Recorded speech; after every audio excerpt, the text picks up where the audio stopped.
Hello everyone, today we're gonna see how to log in to Pocket Broker.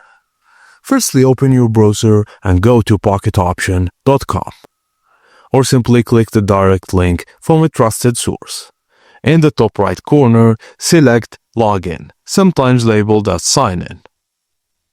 Type in your registered email and password, and be sure there are no typos, especially with capital letters or symbols. Click the blue login button beneath the password field, and if your credentials are correct, you'll be taken straight to your trading dashboard. To save time, next time you log in, just check the Remember Me box before signing in. Your login info will be saved in the browser for faster access. And that's it, guys, as simple as that.